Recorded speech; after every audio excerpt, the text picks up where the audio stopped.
Hello friends, welcome back once again. Friends, पिछले class में हम लोगों ने देखा था टेंस के बारे में। तो टेंस हमारी पूरी तरह कंप्लीट हो गई है। और पिछले क्लास में मैंने आपको बताया भी था कि बिना याद किए कैसे आप टेंस के स्ट्रक्चर को याद रख सकते हैं। तो ये चीजें तो पिछली क्लास में हो गई थी। अब आज की क्लास में जिसे जिसे टेंस समझ में आया होगा उनके लिए जरा इजी हो जाएगा वॉयस समझना, क्योंकि आज हम लोग डिस्कस करने वाले वॉयस के बारे में। आज हमारा वॉयस का इंट्रोडक्शन क्लास है, जिसमें हम लोग जानेंगे कि वॉयस क्या होता है और कैसे इसका इस्तेमाल किया जाता है और वॉयस वास्तव में होता क्या है। वॉयस का मतलब होता है वाच्य। वॉयस का मतलब क्या होता है? वाच्य। इंग्लिश आपके लिए बिल्कुल आसान हो जाएगी, ग्रामर बिल्कुल आपके लिए इजी हो जाएगा अगर आप उसका इस्तेमाल करना शुरू कर दे तो। अर्थात क्या, एक बार आप उसे समझने की कोशिश कीजिए तो बहुत बिल्कुल आसान शब्दों में आप उसे समझ पाएंगे। ठीक है, तो देखिए, वॉइस का मतलब होता है वाच्य। ठीक है, और वाच्य का मतलब होता है बोली, आवाज जो बोलते हैं आप। जो मैं बोल रहा हूं वो आवाज, वो बोली। अब देखिए जरा सा दो सेंटेंस है कि मैं तुम्हें पढ़ाता हूं। मैं तुम्हें पढ़ाता हूं, एक सेंटेंस ये हो गया। अब दूसरा इसी का कन्वर्जन एक और सेंटेंस है, मेरे द्वारा तुम पढ़ाए जाते हो। पढ़ाए जाते हो। जरा गौर कीजिएगा इस बात से, दोनों सेंटेंस में कुछ डिफरेंस आपको दिख रहा है क्या? एक है कि मैं तुम्हें पढ़ाता हूं, जिसमें सब्जेक्ट यहां पे मैं है। मैं क्या हमारा सब्जेक्ट, और मैं ही यहां पर काम कर रहा हूं कि मैं ही आपको क्या कर रहा हूं, पढ़ा रहा हूं। यहां पर देखिए, मेरे द्वारा तुम पढ़ाए जाते हो, मतलब क्या कि मैं यहाँ पे गौन हूं। यानी कि क्या है कि पढ़ाए जाने की जो बात है वो मेरे पे आ रही है कि पढ़ाया किसके द्वारा जा रहा है, मेरे द्वारा। मतलब यहाँ पे लीड रोल कौन कर रहा है कि तुम जो पढ़ रहे हो वो मेरे द्वारा पढ़ाया जा रहा है, तो मैं यहाँ पे बाहर चला जा रहा हूं। मतलब क्या, ऐसा सेंटेंस जिस सेंटेंस के अंदर सब्जेक्ट जो होगा वह मुख्य भूमिका निभाएगा। सब्जेक्ट कैसा भूमिका निभाएगा? मुख्य भूमिका। और एक ऐसा सेंटेंस है जिसमें सब्जेक्ट पर ही कोई काम हो रहा है, सब्जेक्ट पर ही वर्ब का प्रभाव पड़ रहा है, वर्ब का प्रभाव पड़ रहा है। मतलब क्या, पढ़ाया जा रहा है किसके द्वारा भाई? पढ़ाया जा रहा है। देखिए सेंटेंस जरा समझिए, पढ़ाया जा रहा है किसके द्वारा? तो मेरे द्वारा।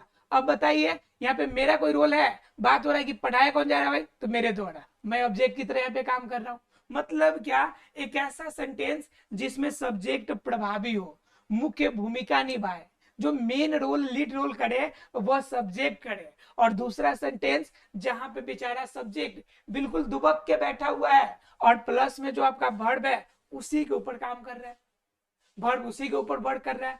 ठीक है, तो जब वर्ब उसी के ऊपर आपका वर्क करेगा तो वह सेंटेंस आपका अलग बन जाएगा, और जिसमें सब्जेक्ट आपका मेन रोल करेगा वह सेंटेंस अलग बन जाएगा। तो इस आधार पर अगर देखें, सेंटेंस दो तरह के बन रहे हैं, एक में सब्जेक्ट हेड रोल करे और एक में आपका सब्जेक्ट ऑब्जेक्ट की तरह वर्क करे। तो जब दो तरह के पार्ट बनेंगे तो बताइए, बोलने का तरीका भी आपका दो हो जाएगा कि नहीं? वाच्य भी दो हो जाएंगे कि नहीं हो जाएंगे? तो बिल्कुल हो जाएंगे। वाच्य भी अर्थात वॉइस भी दो तरह के हो जाएंगे, क्योंकि बात करने का तरीका भी तो दो हो रहा है। मतलब क्या कि दो होने का मतलब है कि जो वॉइस होगा, एक तो होगा बिल्कुल एक्टिव कंडीशन में। कैसा कंडीशन में? एक्टिव कंडीशन में। एक्टिव का मतलब क्या, ये आपका एक्टिव कंडीशन में है, तो जिसमें सब्जेक्ट आपका मेन रोल कर रहा है। और समझिए कि इसमें आपका सब्जेक्ट एक्टिव में है क्या? बिल्कुल भी नहीं है। तो ध्यान में देखिएगा कि जिसमें सब्जेक्ट एक्टिव कंडीशन में हो तो उसे एक्टिव वॉइस कहिएगा, भाई एकदम एक्टिव है और ये बोल रहा है वो एकदम एक्टिव कंडीशन में बोल रहा है। और उसी का दूसरे तरफ अगर देखिएगा तो यह एक्टिव कंडीशन में नहीं है, तो जब एक्टिव कंडीशन में तो कैसा नहीं है, इनएक्टिव है। चलिए तो बात कर लेंगे इसकी। तो देखिए, इसमें एक्टिव कंडीशन में है मतलब सब्जेक्ट एक्टिव है, और जहां पे सब्जेक्ट जब एक्टिव नहीं होगा तो बताइए सब्जेक्ट कैसा होगा? तो वहां पे सब्जेक्ट आपका पैसिव होगा। मतलब क्या, निष्क्रिय अवस्था में होगा सब्जेक्ट। यानी जहां पे सब्जेक्ट एक्टिव अवस्था में हो तो उसे एक्टिव वॉइस, और जहां पे सब्जेक्ट एक्टिव नहीं हो तो उस वॉइस को क्या कहेंगे आप, पैसिव वॉइस कहेंगे। मतलब वॉइस कितने तरह के होंगे, दो प्रकार के, एक कौन सा, एक्टिव वॉइस, तो दूसरा कौन होगा आपका, पैसिव वॉइस। एक्टिव किसे कहेंगे, जिनमें सब्जेक्ट एक्टिव हो, और जिनमें सब्जेक्ट एक्टिव नहीं हो उसे क्या कहेंगे आप, पैसिव वॉइस कहेंगे। अर्थात वॉइस टोटल कितने तरह के, दो तरह के, एक एक्टिव वाला तो दूसरा कैसा, पैसिव वाला। क्लियर है आप लोग को। अब ये क्लियर हो गया तो इसके बाद आपको एक चीज और जो जानना है वो इंपॉर्टेंट है, कि उसके लिए आपको ये जानना है कि वास्तव में वॉइस होता क्या है, जो बोली होता है वो चेंजेस क्या होता है, एक्टिव से पैसिव बदलता है तो क्या बदलता है। तो ध्यान रखिएगा, वॉइस सिर्फ और सिर्फ जो बदलता है वो सिर्फ अपना वर्ब का फॉर्म बदलता है। किसका बदलता है, वर्ब। याद रखिएगा कि वॉइस चेंज का मतलब सिर्फ वर्ब का चेंज होना और कुछ भी चेंज नहीं होता है। वॉइस चेंज होने का मतलब क्या चेंज होना, वर्ब का चेंज होना। ठीक है, वर्ब के फॉर्म चेंज होने को हम क्या कहते हैं, वॉइस चेंज कहते हैं। और वर्ब में भी कैसा वर्ब, वो समझिए जरा सा। इसमें का जो वर्ब होगा ना, वो हम लोग दो तरह के वर्ब के प्रकार, मैंने बताया था आपको, जिस समय मैं आपको पार्ट स्पीच में वर्ब बता रहा था उस समय मैंने आपको एक बात बताया था कि जो वर्ब होगा आपका, वह वर्ब कैसा होगा, वह वर्ब आपका कितने प्रकार के होंगे, तो वहां पे फाइनाइट नॉन फाइनाइट वर्ब मैंने बताया था, और मैंने बताया था कि ट्रांजिटिव और इंट्रांजिटिव दो और प्रकार के बताएंगे, कब, जब हम आपको वॉइस पढ़ाएंगे। ठीक है, तो जरा गौर कीजिएगा, यहाँ पे जो वॉइस चेंज होगा वो किसका चेंज होगा, वर्ब का होगा। ठीक है, और वर्ब जनरली, अब इसके वर्ड के आधार पे देखेंगे तो वर्ब इनके दो प्रकार के, एक होता है आपका क्या, ट्रांजिटिव वर्ब, और दूसरा कौन सा वर्ब होता है, तो इंट्रांजिटिव वर्ब, इंट्रांजिटिव वर्ब। अब जरा गौर कीजिए कि ट्रांजिटिव और इंट्रांजिटिव वर्ब का मतलब क्या।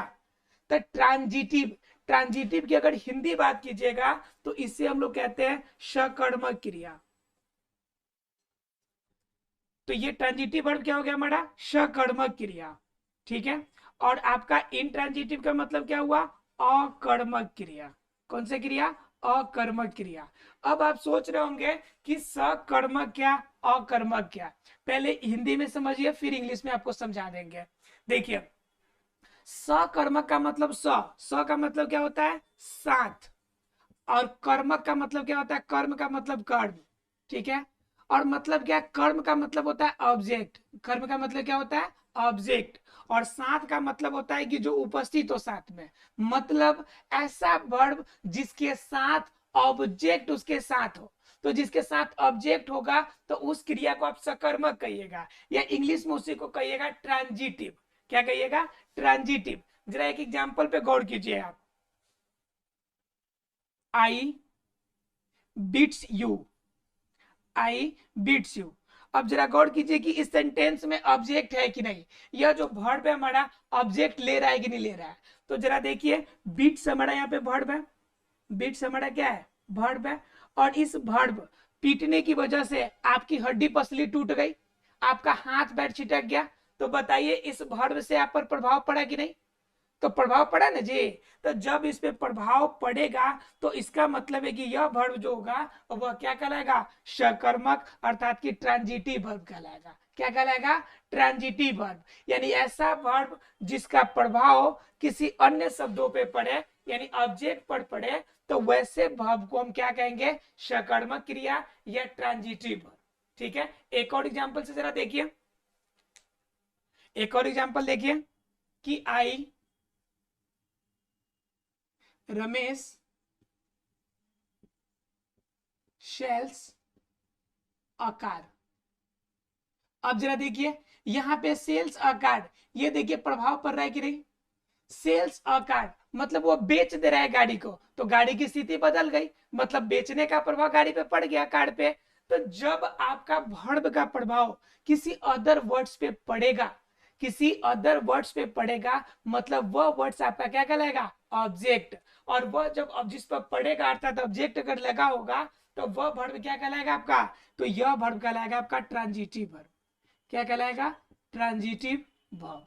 क्लियर है आप लोग को। यानी यह वर्ब आपका क्या कहलाएगा, ट्रांजिटिव वर्ब। यानी ऐसा वर्ब जिसके बाद ऑब्जेक्ट आए, जिसके वजह से ऑब्जेक्ट आपका आने लगे, वर्क करने लगे, तो इस वर्ब को हम क्या कहेंगे, ट्रांजिटिव वर्ब के नाम से जानेंगे। क्लियर है? अब देखिए ट्रांजिटिव वर्ब हमें पता चल गया। अब एक और जरा सेंटेंस पे गौर कीजिएगा, अब देखिएगा कि इसमें ऑब्जेक्ट है कि नहीं। ठीक है, I go to market, I go to market.